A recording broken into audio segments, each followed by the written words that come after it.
네, 할렐루야. 네, 오늘도 예배 가운데 나온 우리 성도들에게 하나님의 말씀의 은혜가 있으시기를 간절히 원합니다. 네, 오늘은 이 재직 헌신 예배로 나갑니다. 이제 혹자는 이야기하실 수 있습니다. 다 재직인데 무슨 우리끼리 헌신 예배냐 하실 수 있겠지만, 이제 우리 안에 하나님 주시는 이 재직이 어떤 재직인지 다시금 우리가 마음에 새기고, 또 이 재직의 역할을 우리가 기쁨으로 감당할 수 있는 그런 회복의 이 시간 되기를 원합니다. 아울러 이제 잠재적 재직인 우리 이제 청년들도 앉아 있었는데, 또 이제 우리 모든 성도들도 사실은 함께 교회를 꾸려가야 할 재직이 앞으로 될 것인데, 어떤 마음으로 우리가 준비해야 될지 생각하는 그런 시간들이 되었으면 좋겠다라는 마음으로 재직 헌신 예배를 꼭 우리가 드리면 좋겠다라고 생각을 하게 되었습니다. 오늘 함께 예배할 때 우리 모두가 이런 은혜를 말씀을 공유하기를 원합니다. 이 대한예수교 장로회 합동 측의 헌법에 따르면 이제 재직은 말 그대로 교회의 그 직원입니다. 저희는 이렇게 직원을 많이 갖춘 대기업입니다. 그렇기 때문에 여러분, 우리가 그냥 단순히 교회의 집사, 장로, 권사 이렇게 이제 이 구성원의 재직이라 생각하지 마시고, 하나님은 우리를 통해서 마치 백부장, 천부장과 같이 우리 한 명을 통해서 많은 영혼들을 우리에게 붙여주시고, 또 하나님의 일을 하실 거라는 기대를 가지시고, 나는 하나님 준비하신 이 빼곡한 모판 가운데 이제 하나고, 이거를 이제 또 옮겨 심을 때 엄청난 수로 이제 성장과 확장이 될 수 있겠구나라는 기대가 있으시길 바랍니다. 우리 주중에 이제 특별 새벽 기도의 거룩한 전쟁의 시작이라는 제목으로 이제 특세를 진행을 했는데요. 네, 이제 참 야식도 맛있지만 아침에 먹는 특세 간식이 정말 맛있었던 것 같고, 이제 한 주간이 이제 보냈는데, 저는 개인적으로 이번 한 주간이 거의 한 달 정도 느껴질 만큼 굉장히 길게 느껴졌습니다. 여러분은 어떠셨는지 모르겠네요. 한 주간 생활하는데 피곤함이나 어려움 없었는지 모르겠습니다. 그러나 하나님 주시는 힘으로 우리가 또 이겨냈을 줄로 믿습니다. 자, 옆에 계신 분에게 한번 이렇게 인사 한번 해보겠습니다. 한 주간 고생하셨습니다. 네, 이제 한 번만 더 인사해 볼까요? 다음번에는 꼭 오세요. 네, 네, 네. 언약궤가 행진을 합니다. 언약궤가 행진을 하는데, 언약궤는 하나님의 인도하심에 의해서 행진을 하게 되는데, 말씀이 움직여 갑니다. 그런데 잘 따라오셔야 됩니다. 집중하지 않으면 어느새 저기 가버리게 되면 따라오는 게 보통 일이 아니에요. 그렇기 때문에 우리가 매일매일 잘 따라오는 은혜가 있기를 바랍니다. 거룩한 전쟁에서 하나님이 이 전쟁의 샘플을 두 가지를 보여주십니다. 하나는 여리고성인데요. 이 여리고성은 어떠냐면 굉장히 강력한 성이지만 하나님의 은혜로 쉽게 이겨버렸습니다.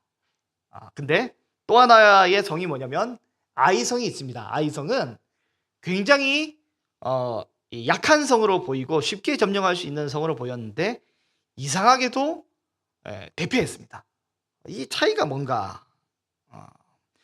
어떻게 하면 이 영적인 전쟁에서 우리가 이기고 어떻게 하면 우리가 패배하는지 우리가 말씀을 여호수아를 통해서 함께 보았는데요. 여호수아 5장 말미에 보면 여호와의 군대 장관이 나타납니다. 군대의 대장이 나타납니다.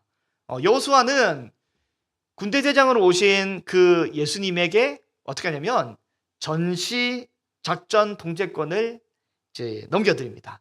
이번 전쟁은 우리 주님이 대장 되셔서 인도해 달라고 요청을 하고, 그리고 우리 예수 그리스도께서 가르쳐 주시는 그 방식 그대로 여호수아가 전쟁을 시행을 하게 됩니다. 이제 어떻게 시행을 했습니까?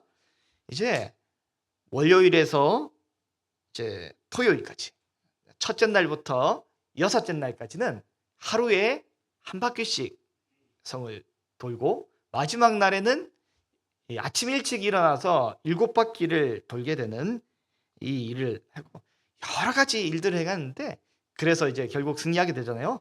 오늘 우리 재직들도 2025년도 우리 교회를 아름답게 세워가고 꾸려가고 또 함께하는 우리 청년들도 또 우리 성도들도 어떻게 하면 우리가 믿음으로 전쟁에서 이기고 승리할 수 있을까? 마음에 새기는 이 귀한 시간이 되기를 바라는데 오늘 세 가지 함께 나누도록 하겠습니다. 첫 번째는 뭐냐면요. 단순한 순종입니다. 단순한 순종. 우리는 단순한 순종을 하게 될 때 승리하고 이기게 됩니다. 여리고성을 여리고성을 돌라고 주님이 말씀을 하십니다. 말씀 따라 걸어가고 말씀대로 걸어가고 말씀과 함께 걸어가는 것입니다. 내가 정한 방식이 아니라 하나님이 정해주신 그 방식대로 우리가 걸어가는 것이죠. 어떡합니까? 매일 한 바퀴씩 돌고 7째 날에는 7바퀴를 돌고 하나님이 정해놓은 방식대로 돌아가는 것입니다. 하나님 다른 건 이제 모르겠는데 좀 이제 균등하게 도는 바퀴를 나눌 수는 없을까요? 할 수 있겠지만 하나님이 정해놓은 방식이 있습니다. 이제 이 여리고성을 돌 때 우리는 침묵하라고 말씀하고 계셨습니다. 그래서 하나님이 나팔을 불 때, 7째 날에 나팔을 불 때, 그때 우리는 함께 소리를 내며 소리를 치고 나머지는 침묵을 하라고 말씀하고 계십니다. 오늘 본문 8절, 9절 여호수아 6장 8절, 9절을 한번 보시면요. 오늘 본문에 8절 한번 같이 읽어보실까요? 8절입니다. 시작. 여호수아가 백성에게 이르기를 아침에 제사장 7은 양각나팔 7을 잡고 여호와 앞에서 나아가며 나팔을 불고 여호와의 언약궤는 그 뒤를 따르며 라고 8절에 여기 이제 나아가며 따르며 그리고 9절에도 무장한 자들이 나팔 부는 제사장 앞에서 행진하며 후구는 궤를 따르며 제사장들은 나팔을 불며 행진하였다라고 이렇게 되어 있는데요. 8절과 9절에 행진, 따르며, 나아가며에 모두 다 히브리어로 할라크로 이제 뭐라고 되어 있냐면 이 걷다라는 단어를 쓰게 됩니다.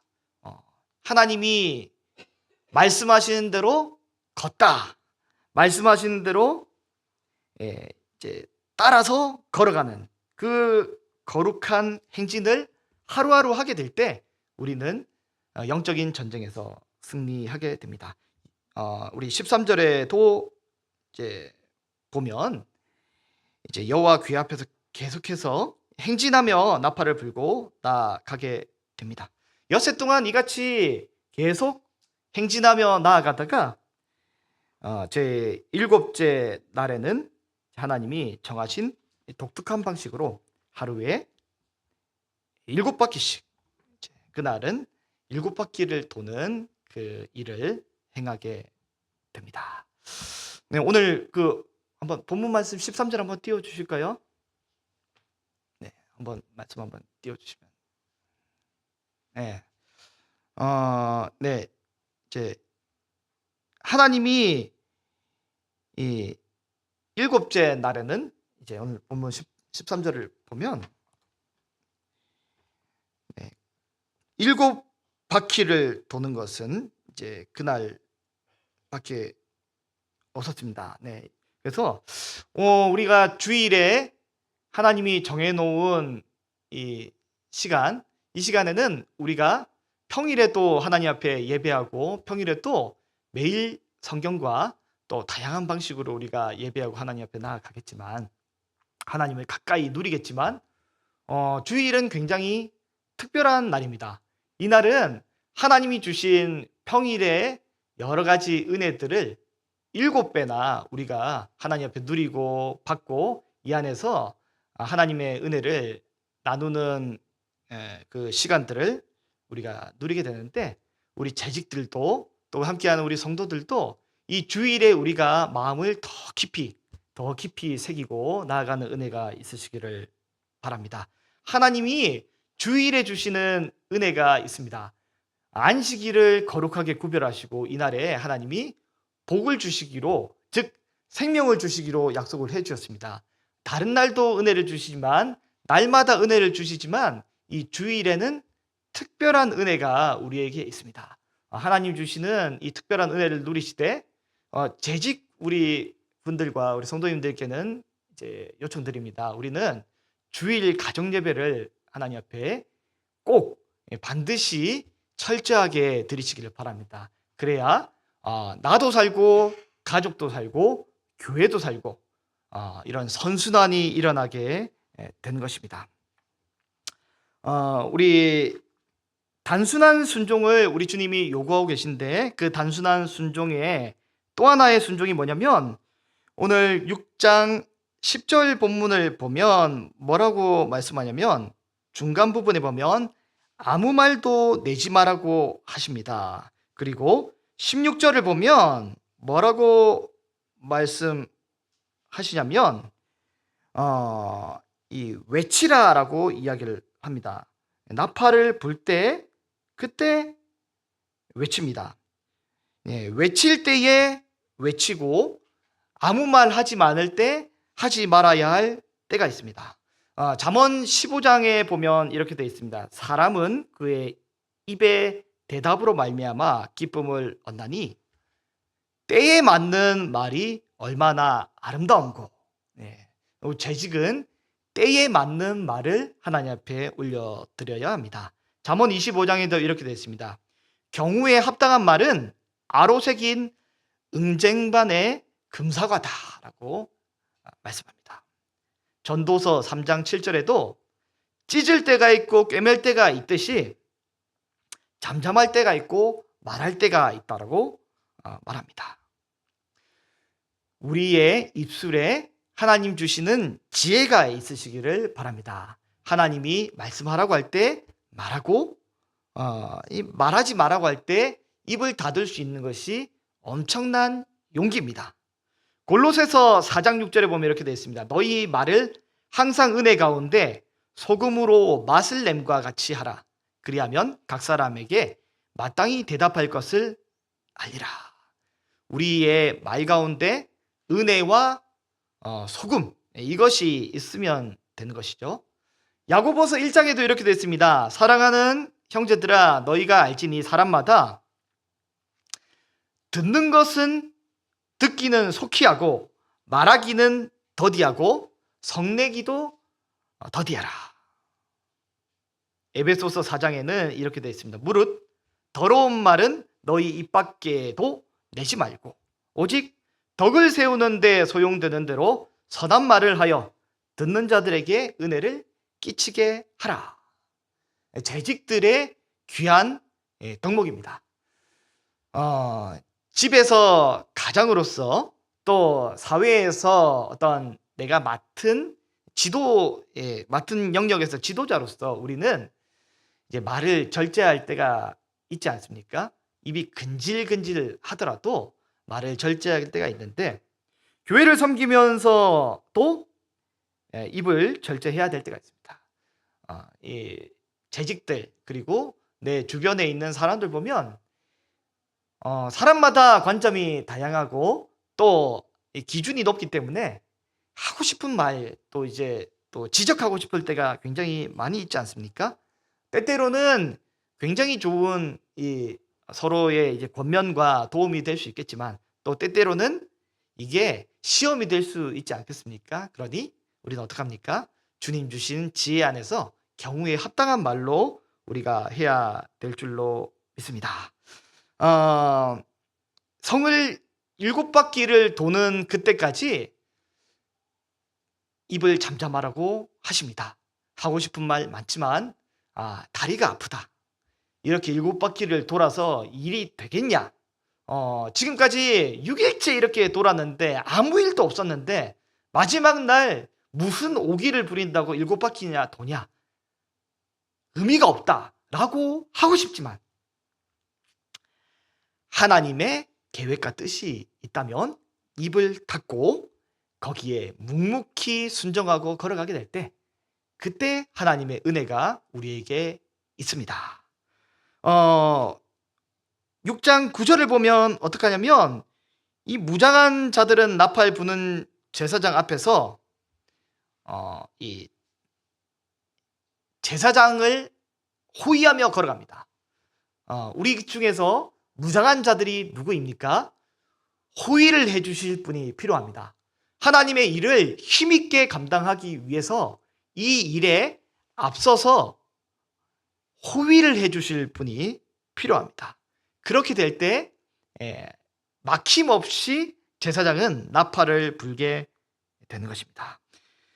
제사장은 어떡합니까? 세번역 성경에 보면 이렇게 되어 있어요. 우리는 좀 애매하게 되어 있는데 세번역 성경에는 이렇게 되어 있는데 제가 한번 읽어드리겠습니다.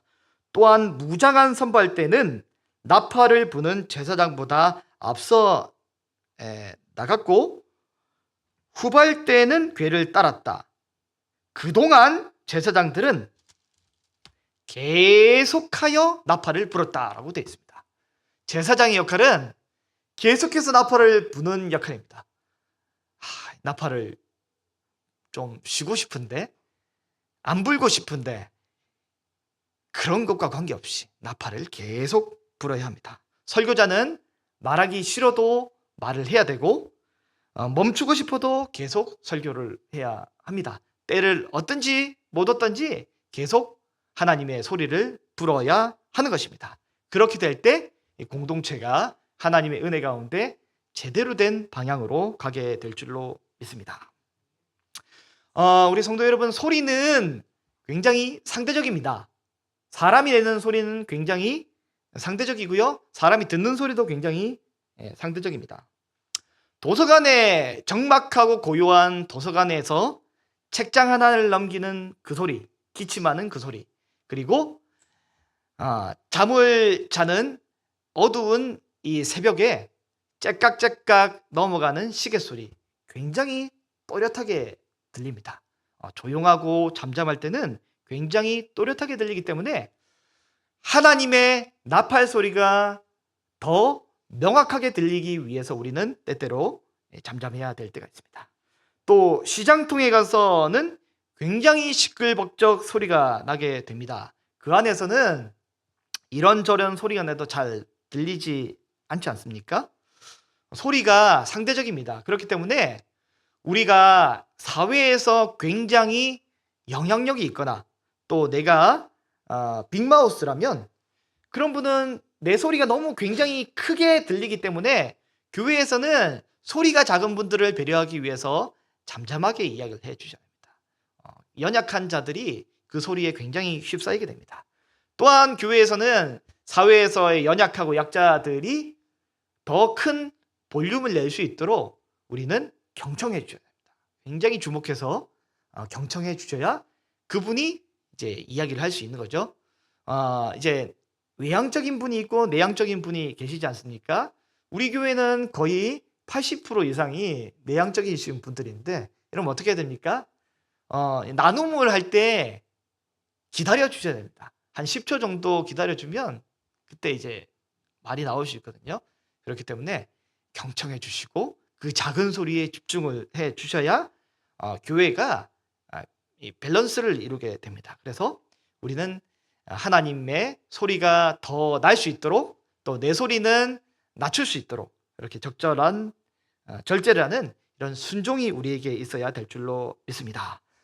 두 번째 오늘 본문을 통해서 우리 재직들이 얻어야 될 내용인데요. 뭐냐면 깨끗한 재정입니다. 깨끗한 재정. 깨끗한 재정. 여리고 이 전투에 굉장한 특이점이 있습니다. 굉장한 특이점이 있습니다. 뭡니까? 모든 생명과 모든 물건을 온전히 하나님께 진멸하여서 올려드리고, 또 물건들은 하나님의 곳간에 잘 보관하라고 말씀하고 계십니다. 모든 생명은 호흡을 끊고 모든 은금 동철은 하나님의 곳간에 넣으라고 말씀하고 계십니다. 이게 여리고 전투의 굉장한 특이점이거든요. 우리 성경을 펼쳐서 여호수아 8장 1절을 보면, 이제 8장 1절과 2절을 보면 하나님이 아이성 전투 같은 경우에는 모든 생명, 아이의 왕과 아이의 백성들을 진멸하되, 그러나 2절을 보면 탈취한 물건과 가축들은 스스로 가지라고 말씀하고 계십니다. 이제 이게 일반적인 전투의 원리거든요. 근데 여리고 전투만은 유독 하나님이 모든 이 호흡이 있는 것을 다 끊어버리고 모든 은금동철 기구를 다 하나님의 곳간에 넣으라고 말씀하고 계십니다. 오늘 본문 6장 21절을 한번 같이 읽어볼까요? 6장 21절입니다. 그 성 안에 있는 모든 것은 온전히 바치되 남녀노소와 소와 양과 나귀를 칼날로 멸한다. 그리고 19절을 봐도 은금동철 기구들은 다 여호와께 구별된 것이니 그것을 어디에 넣으라고 합니까?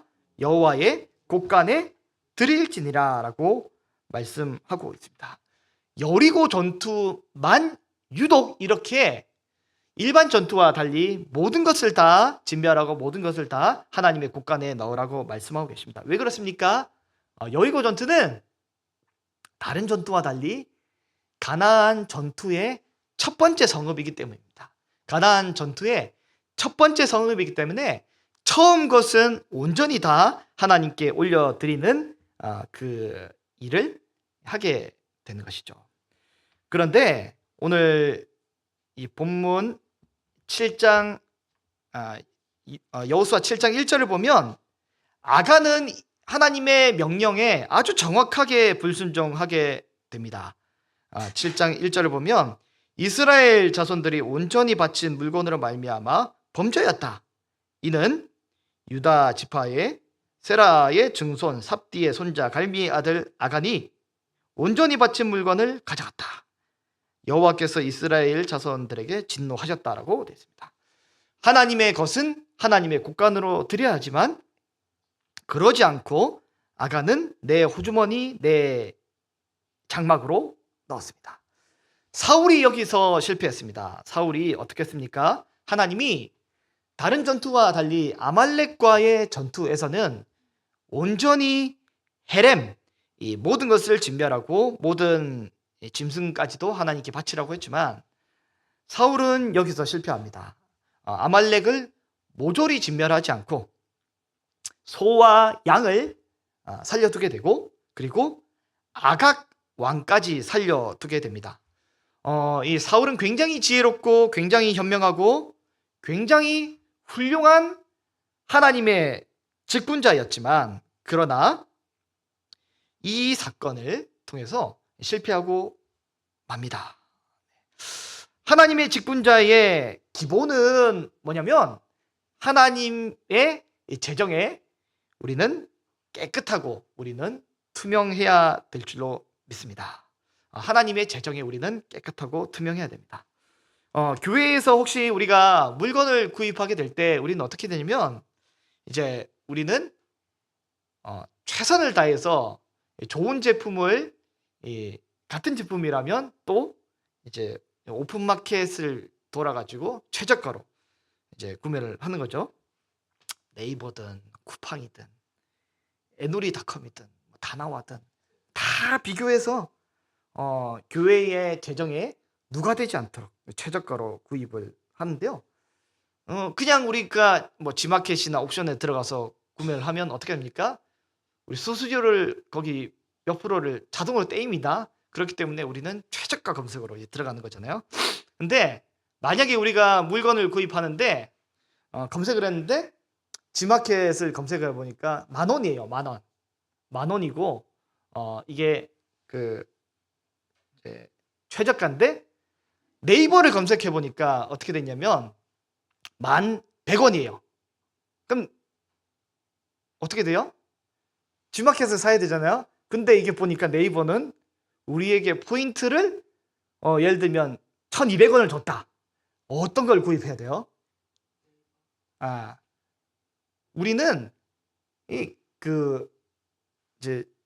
10,000원짜리를 구매해야 돼요. 왜냐면 왜 그래요? 나한테 많이 유익이 될지라도 가격이 100원밖에 딸랑 차이 안 나도 혹 10원밖에 딸랑 차이 나지 않더라도 어떻게 해요? 교회에 유익이 되도록 해야 되는 것입니다.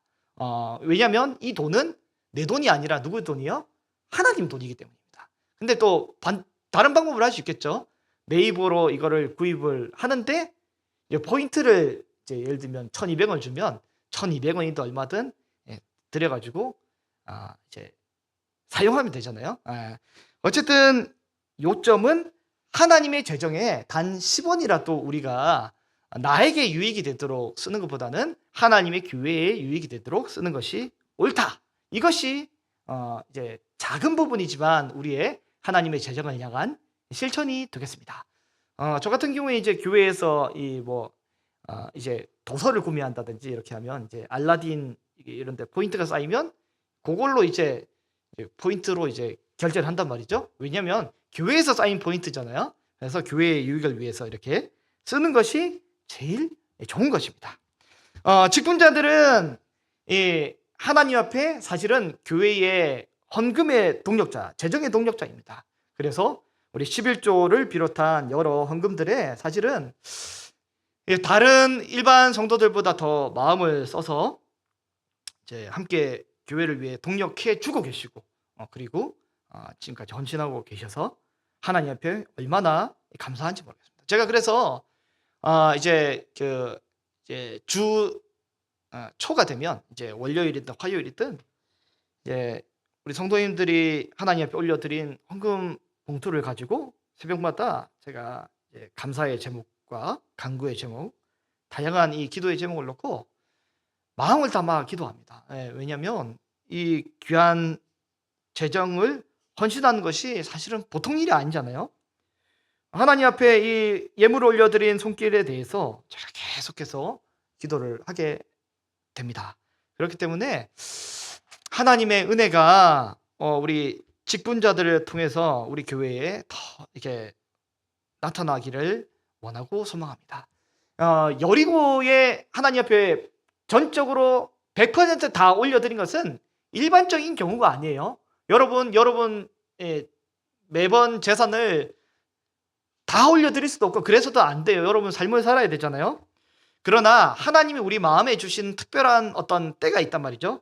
제가 우리 그 전도사 때 천우교회 부임하기 전에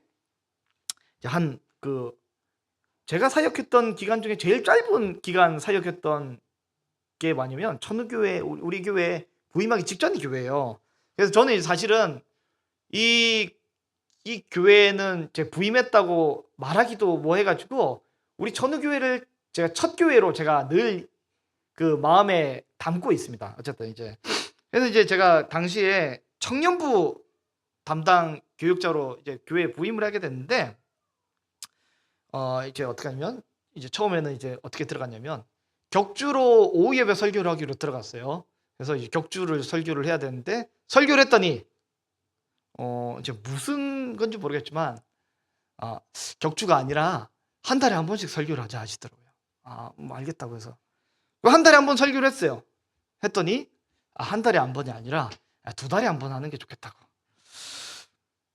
알겠습니다. 뭐 그다음에 2달에 한 번째 설교를 했더니 2달에 한 번이 아니라 우리 이제 넉 달에 한 번 하는 게 좋겠다고. 이게 뭐 설교를 하지 말고 나가란 소린가 싶어가지고 어쨌든 이제 그렇게 해서 당시에 그 교회가 굉장히 재정이 어려웠거든요. 어려워가지고 제가 이제 더 있기도 부담스럽고 해가지고 이제 나왔었는데 당시 어쨌든 첫 달에 전도사로서 받았던 사례비 전부를 이제 배운 대로 마치 여리고 전투처럼 하나님께 올려드려야겠다라고 마음에 다짐을 했습니다. 첫 열매를 하나님께 드리겠다. 평생의 첫 직장, 첫 사역, 첫 사례. 나에게는 이게 여리고가 된 거죠. 그래가지고 이제 예배가 다 끝나고 이제 종례 시간에 이제 목사님과 단둘이 앉아가지고 목사님이 이제 어쨌든 이제 첫 사례인데 드린다고 하면서 봉투를 주셨어요. 네, 봉투를 주셔가지고 봉투를 받고 감사합니다 하고 이제 이걸 그대로 헌금으로 드리겠습니다 하고 이제 바로 드렸단 말이죠. 그때 이제 어쨌든 목사님이 이제 아이고 놀라고 부담스러워 하시면서 기도를 해주셨어요. 하나님, 이 재정에 대해서, 이 헌금에 대해서 100배, 1000배로 하나님께서 갚아주시면 좋겠다 하고 그렇게 기도를 해 주셨습니다. 그래서 이제 지나온 삶을 되돌아보게 되면 하나님께 이렇게 재정을 헌신하였을 때 하나님이 100배인지 1000배인지 모르겠지만 수시 때때로 은혜를 많이 주시고 도와주셨던 감사한 일을 경험하게 됩니다. 그러나 이걸 얘기하고 싶은 게 아니에요. 그 다음 주에 재정부에서 주중에 전화가 왔어요. 전화가 오셔가지고 하셨던 말씀 뭐냐면 제가 봉투를 받았다가 봉투를 바로 드렸는데 어쨌든 세어 보니까 10,000원이 빈다는 거예요. 저는 모르겠어요. 그럼 어떻게 되는지 모르겠지만 10,000원이 빈다는 거예요. 그걸 그냥 뭐 몇 가지 생각을 했는데 제가 그냥 가지고 갔으면 아마 실족도 했을 것 같아요. 10,000원이 내가 10,000원을 왜 적게 주지? 아무튼 뭐 어떻게 되는지 모르겠지만 어쨌든 이제 그렇게 됐는데 근데 그 다음 주가 됐는데 문제는 뭐냐면 재정을 다 드리고 이렇게 하면 하나님이 뭐 이런 저런 루트를 통해서 공급도 해주시고 은혜를 주셔가지고 부족함이 없게 해주시면 정말 감사하겠는데 이 첫 여리고의 이 첫 재물을 다 드렸는데 주일 예배를 끝나고 집에 가야 되는데 차비가 없는 거예요. 경기도 광명리에서 있었고 집은 사당동인데 이걸 어떻게 가지? 목사님한테 차비만 달라 하기도 뭐한 게 안 그래도 돈 없는 교회인데 내가 사례비를 다 드렸는데 그래서 그러면 또 미안해 하실까 아니면 다시 줄까 안 돼 이럴 순 없어 해가지고 길을 나섰습니다. 이제 여기서 한번 걸어보자 해서 가다가 이제 이거를 어떡하나 하고 걸어가다가 우리에게 희망이 있다 꺼내보니까 나왔습니다. 뭐가 나왔냐면 돈은 하나도 없는데 도서 상품권이 나왔어요. 이 도서 상품권을 현금으로 바꿔야겠다. 그래서 가까이 있는 서점을 가서 아무런 흥미도 없는 책 중에 7,000원짜리 책을 샀습니다. 왜냐하면 70%는 내면 돌려주니까 3,000원을. 그래가지고 그걸로 이제 그 집에 차비하고 갔단 말이죠. 여러분 하나님께 우리 재직분들이 또 우리 성도님들이 내 삶에 굉장히 귀중한 것을 드린다고 할지라도 여러분 우리 하나님이 은혜의 복으로 30배, 60배, 100배, 1000배, 100배로 이렇게 갚아주시면 정말 좋겠지만 때때로 안 그럴 때도 있고 안 그런 게 많이 있습니다. 그러나 여러분 우리가 그거를 후회할 것이 아니라 그런 추억들과 흔적들이 하나님 앞에서 내가 이제 또 하나의 하나님과의 추억을 쌓는 거예요. 하나님 때문에 내가 이렇게 고생했고 하나님 때문에 내가 이렇게 나에게 또 하나의 내 몸에 흔적을 남기는 거잖아요. 이런 것들이 우리 삶의 말씀을 경험하면서 겪게 되는 여호와를 아는 지식이 되는 것입니다. 내가 이렇게 풍족한 가운데 다 드렸으면 사실은 그 가치가 덜하겠지만 부모님의 용돈도 없이 아무런 공급도 없이 다 드린 다음에 뒷일은 생각하지 않고 다 드렸는데 정말 처참한 그 한 달을 보내게 될 때 그 처참한 한 달도 하나님이 내게 주시는 추억과 은혜가 되는 것입니다. 그렇기 때문에 우리의 상황과 환경과 관계없이 하나님께 드리는 그것이 때때로 우리에게 감동으로 하나님께 드리게 되는 그것이 우리에게 기쁨이 되는 것입니다. 하나님께 온전히 드려야 할 하나님의 것은 하나님께 드리고, 또 깨끗한 헌금과 깨끗한 제적을 하나님께 온전히 이제 서 있는 것이, 그것이 바로 하나님의 것을 하나님의 곳간에 드리게 되는 것입니다. 하나님의 것을 온전히 여리고 전투 때 진멸하지 않고 내가 가져가게 되면 그 어떻게 되냐면, 그 물건 때문에, 그것 때문에 내가 진멸될 대상이 되는 거예요. 그 100원, 10원 그것 때문에 우리의 인생을 비참하게 만들 필요가 없어요. 하나님의 것에 우리가 뭐 주일에 막 헌금도 하는데 그 10원 아끼지 마세요, 하나님께. 그렇기 때문에 하나님의 것은 우리가 손대지 않는 것이 제일 좋습니다. 오늘 이제 여호수아의 7장 19절 말씀은 한번 볼까요? 19절입니다. 19절입니다. 시작. 그러므로 여호수아가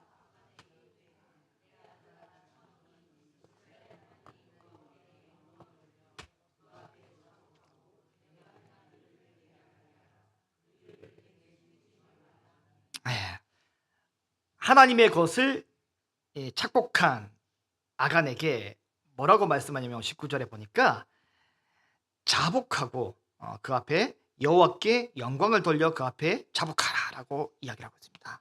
하나님께 마땅히 올려드려야 할 그 무언가를 내가 취하는 것은 하나님께 영광을 돌리지 않는 것이고요. 하나님께 영광을 이제 올려드리는 것은 하나님의 것을 하나님께 온전히 드리는 것입니다. 아간이 취한 물건이 무엇이었습니까? 바로 시날산의 외투, 그리고 은 200세겔, 그리고 금덩이 하나였습니다. 금덩이 하나였습니다. 생각을 해보세요. 하나님이 시날산 외투를 입으실까요? 하나님이 시날산 외투를 안 입으십니다. 여호와의 군대 대장으로 오신 예수님께서 이왕 오신 김에 날도 싸늘한데 시날산 외투를 한번 걸치시면 좀 가오도 있고 아우라도 있으니까 그걸 또 상납을 해드릴까요? 그거 다 아니잖아요. 쓸모없는 겁니다, 사실. 이거 사실은 불태울 겁니다. 교회에 필요 없고 하나님께도 필요 없는 거라서 불태울 거니까 이왕 교회도 쓸모없는 거 나라도 유익하자 해서 이 아간이 가져간 것 같아요. 그리고 아간의 집을 보니까 어떻게 됐냐면, 집을 수색할 때 뭐라고 했냐면, 이 시날산 외투와 금이 땅에 있고 그 밑에 뭐가 있냐면 은 200세겔이 있습니다. 다시 말해서 은 200세겔을 받침대 삼아가지고 그 위에다가 시날산 외투를 귀하니까, 금도 귀하니까 올려둔 거잖아요. 이게 나에게는 귀한데 교회나 하나님께 쓸모없으니까 버리자. 버릴 바에 내가 갖자라고 할 수 있겠지만 그렇지 않습니다. 오늘 본문 23절을 보면 결국에는 어떻게 하냐면 이것들을 여호와 앞에 쏟아 놓으니라라고 되어 있습니다. 하나님께서 취하시는 것은 하나님의 방법대로 하나님께 드리는 것이고 내가 관여하지 않는 것입니다. 그것이 바로 재직들의 재정 원칙이 되겠습니다. 오늘 본문을 통해서 우리가 새길 마지막 세 번째인데요. 이거는 같이 한번 따라해 볼까요? 새 가족을 받으라. 새 가족을 받아야 합니다. 오늘 본문 6장 17절을 같이 한번 읽어 보겠습니다. 시작. 그 성과 그 가운데 있는 모든 것은 여호와께 온전히 바치되 기생 라합과 그 집에 동거하는 자는 모두 살려두라. 네. 기생 라합과 그 집에 동거하는 자는 모두 살려두라라고 말씀하고 계십니다. 기생 라합을 받으라라고 말씀하고 있습니다. 이제 라합을 우리는 받아야 합니다. 라합은 우리 이스라엘 민족이 아니고 우리 교회 사람이 아니에요. 근데 라합을 받으라라고 하고 있습니다. 오늘 본문은 아간과 라합을 이제 오늘 본문의 이 흐름상 비교하고 있는데요. 아간은 어땠습니까? 하나님의 것을 숨겨서 죽음을 당했습니다. 근데 라합은 어떻습니까? 하나님의 사람을 숨겨줘서 생명을 얻게 됩니다. 숨기다가 타만이란 단어를 쓰게 되는데, 아간은 보고 탐하여서 하나님의 것을 훔쳐서 결국에 죽임을 당하게 되고, 라합은 어떻습니까? 듣고 믿어서 하나님에 대한 신뢰를 기반으로 해서 하나님의 사람들을 숨기고 결국에 살게 됩니다. 믿음은 들으면서 나고, 들으면 그리스도의 말씀을 통해서 나게 됩니다. 애굽을 초토화시키고 홍해를 건너시고 이제 요단 서편을 초토화시키고 요단강을 건너서 지금 요단 동편에 와 있기 때문에 상천하지의 유일하신 지존자가 하나님이라는 것을 라합이 듣고 그것을 믿게 된 것이죠. 믿는 자는 누구나 교회 공동체 안에 들어올 자격이 됩니다. 믿는 자는 누구나 제한받지 않게 됩니다. 아간은 어떻습니까? 굉장히 유력한 집안입니다. 누구나 들어도 알만한 집안이었습니다. 그래서 유다지파, 세라의 증손, 삽디의 손자, 갈미의 그 아들 하면 바로 이 아간이 떠오를 만큼 굉장히 유력한 집안이 바로 이 아간이었습니다. 그러나 라합은 어땠습니까? 굉장히 천박한 집안이었습니다. 가나안 족속, 여리고 성읍, 그것도 여리고에서도 성 외곽에 거주하고 그것도 기생이었습니다. 천박한 집안이었습니다.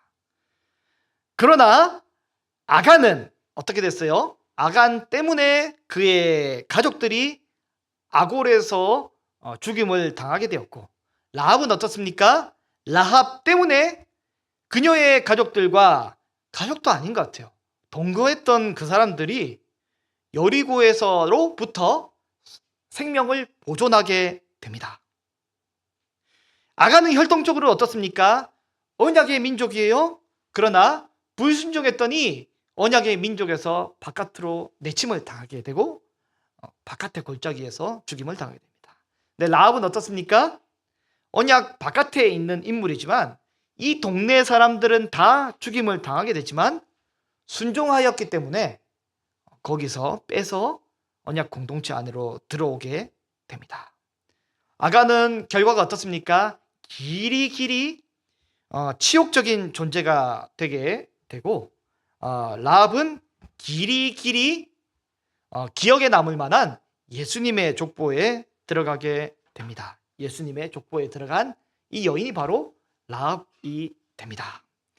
우리 사랑하는 귀한 성도 여러분, 우리 천우교회는 예수님의 족보에 있는 사람들의 교회입니다. 교회는 하나님을 아버지로 모시고 예수님을 큰형님, 큰오빠로 모시는 공동체가 바로 이 교회입니다. 교회입니다. 이 교회는 누가 아버지 되십니까? 바로 하나님이 아버지 되십니다. 하나님이 아버지 되십니다. 여러분, 저는 우리 천우교회 가운데 천우교회 역사상 첫 번째로 가족이 아닌 외부 전도사로 왔습니다. 제가. 그리고 천우교회 역사상 제가 처음으로 가족이 아닌 외부 담임 목사로 부임을 하게 되었습니다. 우리 천우교회가 어떻습니까? 우리는 지금까지는 우리 훌륭하신 두 분, 이제 원로 목사님과 장 목사님과 함께 이 일종의 그 족장교회였습니다. 우리가 족장교회. 그래서 여기 보면 유독 대한민국에서 이렇게 우리 인원 구성원 중에 송씨가 많은 교회도 없을 거예요. 단체 중에 송씨가 이렇게, 저희 안에도 송씨가 와가지고 지금 송씨가 굉장히 많이 있습니다.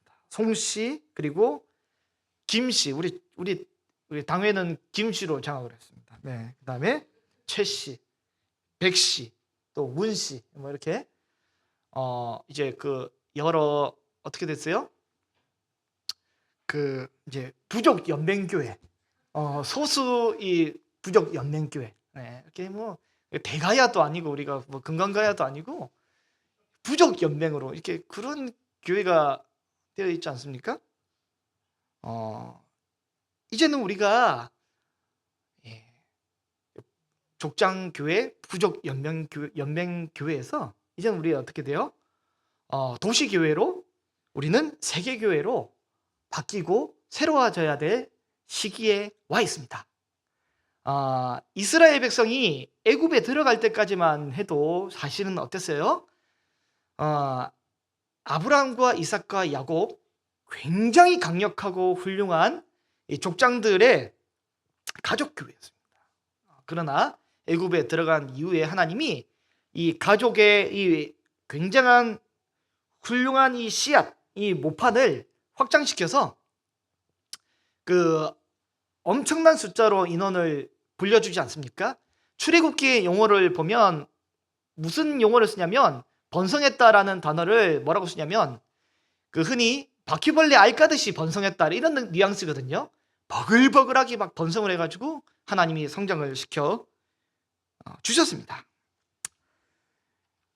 오늘 본문 25절에 보면 라합이 이제는 이스라엘 중에 거주하게 됩니다.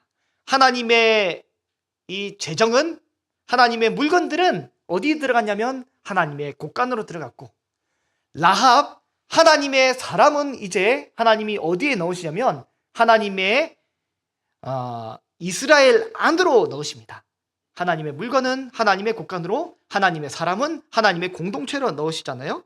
이제는 이스라엘도 족장의 어떤 민족의 공동체를 넘어서 이민족이 들어오고 하나님 나라를 확장시키는 그 전환점에 서 있잖아요. 이 지금 라합이 들어왔습니다. 여러분, 우리 천우교회에 우리 어떤 틀과 한계를 우리가 뛰어넘으시기를 바랍니다. 족장의 부족연맹교회에서 이제는 도시교회, 세계교회로 우리는 바뀌어야 됩니다. 누군가 이야기를 했습니다.